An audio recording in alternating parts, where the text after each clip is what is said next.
Alors bonsoir, une petite vidéo on va parler de perçage. Alors le perçage sur tour à métaux, sur des petits forêts. Bon, en général, les gros forêts, ça pose pas trop de problèmes.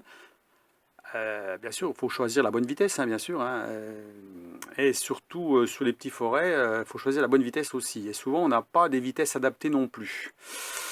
Puisque, bon, plus c'est petit, plus il faut tourner vite, bien sûr.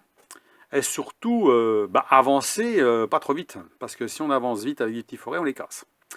Donc en attendant les vidéos successives de l'étau que j'ai commandé chez AliExpress, l'étau modulaire, pour ceux que ça peut intéresser, que je devrais recevoir fin de semaine, mais comme c'est férié, je crois vendredi, donc ça se trouve ça sera lundi, je suppose. Donc peut-être attendre lundi pour ouvrir la boîte et regarder ce qu'il y a dedans. Déjà dans un premier temps, pour savoir si vraiment c'est quelque chose de propre, de bien fait, de bien fabriqué, avant les tests. Donc là, on va parler plutôt de perçage donc sur la poupée mobile d'un tour. Et donc, le problème qu'on a, c'est la casse des forêts, hein, parce que souvent, bon, on n'utilise peut-être pas la bonne vitesse, on n'est pas parfaitement aligné, et on force peut-être un peu force dessus, on force un peu trop avec la manivelle, là. Bon, on a tendance à vouloir un petit peu vite, hein, bon, et puis on casse les forêts, ça peut arriver, hein. Et donc, alors, la première chose qu'il faut vérifier, bien sûr, c'est l'alignement, hein, l'alignement entre poupée fixe, poupée mobile. Ça, c'est pour ceux qui achètent un tour. Et c'est une obligation à faire tout de suite. Ça veut dire qu'il faut pas, il faut tout de suite vérifier si c'est bien aligné parce que vous allez faire du sale travail. Ça, c'est sûr. Hein, vous allez avoir des problèmes. Donc ça, l'alignement, c'est primordial.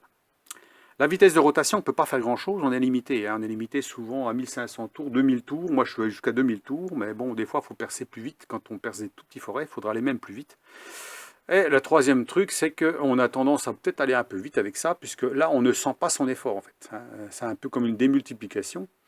Ça veut dire qu'on a tendance à aller un peu fort, et puis peut-être que ça peut casser par flexion, hein, parce qu'on a des forêts qui sont fragiles, hein, ce sont des petites forêts, donc là on est dans du forêt de 0,5, 1 mm, 1 mm 5, etc. Des fois on est obligé de les utiliser, bon moi c'est pas souvent que je les utilise, mais bon ça peut être intéressant d'avoir un dispositif comme Daniel nous a fabriqué. Encore une vidéo de Daniel justement, que je vais passer tout de suite derrière, qui fait des outils, je dis au top, question finition, fabrication, rien à dire. Donc, c'est pour ça que je la passe, et que ça peut intéresser des personnes. Mais comme je vous ai dit, la fabrication doit être soignée. Hein. Et votre tour doit être bien entendu parfaitement aligné, hein, et doit être au top. Hein, on est d'accord. Hein. Si vous partez déjà sur le principe que votre poupée n'est pas alignée ou quoi que ce soit, vous allez faire de la casse quand même, il n'y a rien à faire. Hein. Donc alors, bien vérifier tout ça avant de vous consacrer à un perçage sur des petits forêts. Et donc la vidéo de Daniel avec son dispositif peut vous aider. Parce qu'on va justement doser son effort sur le forêt, hein, contrairement à la manivelle, hein, où là on ne dose pas forcément, hein. On y va tout doucement en espérant que ça va aller. Hein. Alors que lui, son dispositif, on va sentir l'effort. Un peu comme si vous percez avec une perceuse à main, une perceuse manuelle, hein, et vous avancez, vous sentez votre effort, vous allez tout doucement pour pas casser. Hein. Alors, souvent ça casse parce qu'on se met de travers, mais on sent plus l'effort en appuyant avec sa main comme ça que peut-être qu'avec un système qui démultiplie la force. Hein. Comme par exemple, sur même une perceuse à colonne, on est debout un peu sur le levier, hein, donc on a un effort important. Alors c'est bien sur les gros forêts, mais sur les petits forêts, c'est moins bien.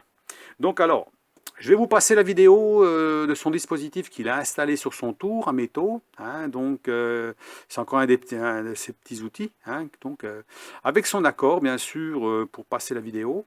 Hein, parce qu'il aime bien que je passe ces vidéos. Parce qu'il trouve que, justement, que ces idées peuvent être utiles pour mes abonnés, pour les personnes qui regardent ma chaîne. Hein. Donc, il aime bien fabriquer, lui, des trucs hein, comme ça. Et il trouve que d'essayer d'en faire profiter aussi certaines personnes. Voilà. Donc, c'est pour ça que je les passe aussi, hein, ma foi. Donc, je passe la vidéo tout de suite, et puis dites-moi ce que vous en pensez. Alors, n'hésitez pas à mettre des pouces si vous trouvez que c'est bien. N'hésitez pas à mettre des commentaires aussi pour en parler. hein. Si vous avez des questions, vous pouvez les poser. Moi, je lui demande de répondre aux questions. À ce moment-là, je lui demande si vous avez des questions un peu spécifiques, parce que moi, personnellement, c'est pas moi qui fabrique. Donc, quand c'est moi qui fabrique, ben, je réponds facilement aux questions. Mais là, comme c'est pas moi, donc vous pouvez poser des questions à moi. Et à ce moment-là, c'est lui qui va répondre, hein, comme la vidéo, la dernière vidéo qu'il a passée sur le polissage du tube de thermomètre. Donc c'est plutôt lui qui va répondre, qui a répondu que moi, bien sûr, parce que moi c'est pas moi qui fais, hein. Donc et comme ça vous aurez peut-être des explications si vous avez des points un petit peu, comme c'est une vidéo qui n'est pas forcément détaillée complètement sur la fabrication, mais vous pouvez toujours poser des questions si vous voyez des petites choses qui peuvent être approfondies, hein, voilà. Donc à ce moment-là, moi je lui demande, hein, je suis en contact avec lui, je lui demande de répondre à ma place, et puis ça pose aucun problème, hein. Donc voilà, hein. Bah, je vous passe tout de suite la vidéo, et puis dites-moi ce que vous pensez de son dispositif. Comme je dis, n'hésitez pas à mettre des pouces, n'hésitez pas à mettre des commentaires. Pour ceux qui ne sont pas abonnés, abonnez-vous. Je vous dis, il y aura d'autres vidéos, hein, sur sa chaîne, sur ma chaîne, avec ses vidéos à lui. Il y aura aussi des vidéos sur moi, sur du matériel que j'achète régulièrement aussi, hein, qui pourrait être intéressant, hein, comme un étau modulaire par exemple, qui pourrait être pas trop cher et puis être intéressant aussi. Et puis ainsi de suite, hein. Bon voilà, hein. Donc j'ai aussi l'idée à un moment donné d'acheter une affûteuse de fraises. Alors une affûteuse de fraises, ça coûte assez cher aujourd'hui.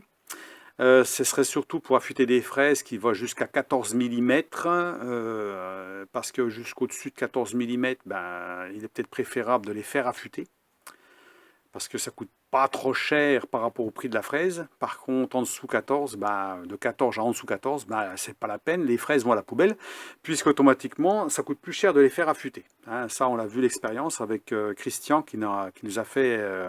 qui a envoyé ses fraises à affûter, donc en dessous un certain diamètre, c'est pas la peine, quoi, hein. Après, il existe ce genre d'affûteuse là jusqu'à 30 mm, hein, ça existe aussi, il y a des affûteuses spécifiques, ça veut dire c'est des affûteuses pas universelles, mais on a des positions à mettre, un peu comme les affûteuses de forêt que j'ai déjà montré. Ça veut dire vous mettez le forêt dans un trou, vous faites il y a un mouvement à faire, vous passez dans un autre trou, passez dans un autre trou, puis ça affûte votre fraise. Et votre fraise, elle est affûtée, voilà. Donc c'est bien aussi peut-être de l'avoir pour ceux qui ont beaucoup de consommation de fraises, hein, parce que bon, à force ça coûte cher, les fraises ne sont pas données, et en même temps ça évite de foutre des fraises à la poubelle, hein, parce que bon, on se dit une fraise de 10 c'est pas la peine de la faire affûter, alors poubelle, poubelle, poubelle, voilà, et puis ainsi de suite. Ce qui fait qu'à la fin c'est entre 20 euros, des fois 30 euros qui finissent à la poubelle à chaque fois, donc c'est dommage. Donc voilà, mais bon en ce moment c'est quand même un peu cher, j'aimerais bien que ça diminue un petit peu, hein, pour pouvoir m'en acheter une, justement pour faire ce style d'affûtage et pour vous en faire profiter si vraiment en vidéo, pour si vraiment certaines personnes pourraient se lancer là-dedans. Mais bon, déjà on commence déjà dans du matériel qui est assez élevé en prix et en même temps qui ne peut intéresser que des personnes qui sont vraiment mordues dans l'usinage et qui font beaucoup d'usinage, hein. Parce que bon, c'est quand même, comme les taux, c'est quand même déjà à un prix plus élevé que ce qu'on peut faire. Voilà, on achète une fraise à Made in China, ça coûte 15 euros, 20 euros. Bon, on travaille pendant des heures avec quand même, donc on se dit, bon, c'est déjà pas mal. Et puis quand elle est finie, on la fout à la poubelle, on en prend une autre.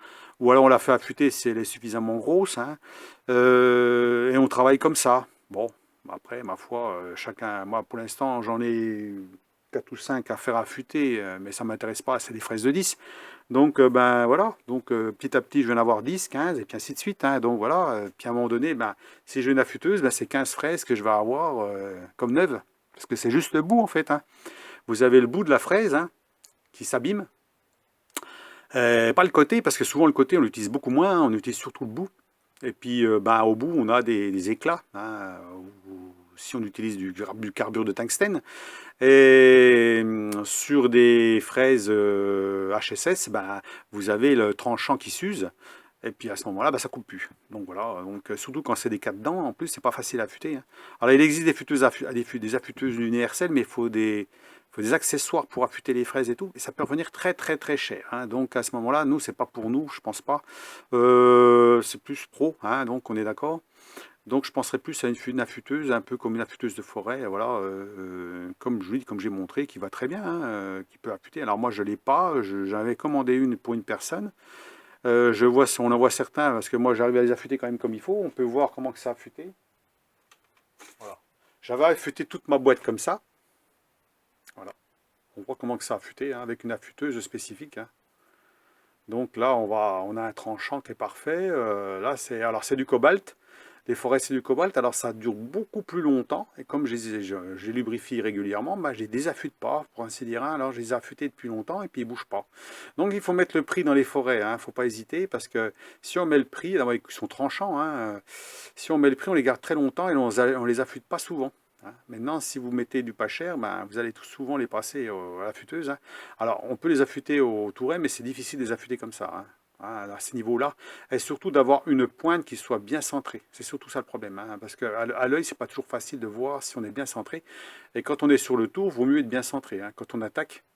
Donc, c'est mieux, hein. Et avec ce genre d'affûteuse, comme j'ai montré, on a une affûteuse en croix. C'est-à-dire qu'au bout, ben, on peut percer directement à 10 sans problème, hein. À la limite, on n'a pas besoin de forêt à centrer si on veut, hein. On peut percer directement comme ça, hein. Ça passe, hein. Alors, bien entendu, il faut choisir la bonne vitesse, hein, mais ça passe. Donc, ben voilà, bon, je vais arrêter de parler de ça, puisque bon, pour l'instant, c'est pas d'actualité. C'est pas d'actualité. Pour l'instant, ce qui est d'actualité, c'est de montrer ce que Daniel a fait sur sa machine, sur son tour, et puis pour vous montrer voilà, ce qu'on peut faire. Et puis, il n'y a plus qu'à regarder, hein, voilà. Donc, eh ben, je vous laisse sur la vidéo, et puis, encore une fois, ben, bonne soirée, hein, passez une bonne semaine, et puis, eh ben, bon bricolage. Allez, à plus, au revoir. Bonjour Franco, bah écoute, voilà la petite tête à percer et monter. Bon, ça faisait un petit moment que j'avais ça en tête, que je voulais fabriquer ça. Bon, c'est bien pratique pour des petits forêts, on a plus de sensibilité qu'avec la manivelle. Voilà, c'est quelque chose de tout simple, hein.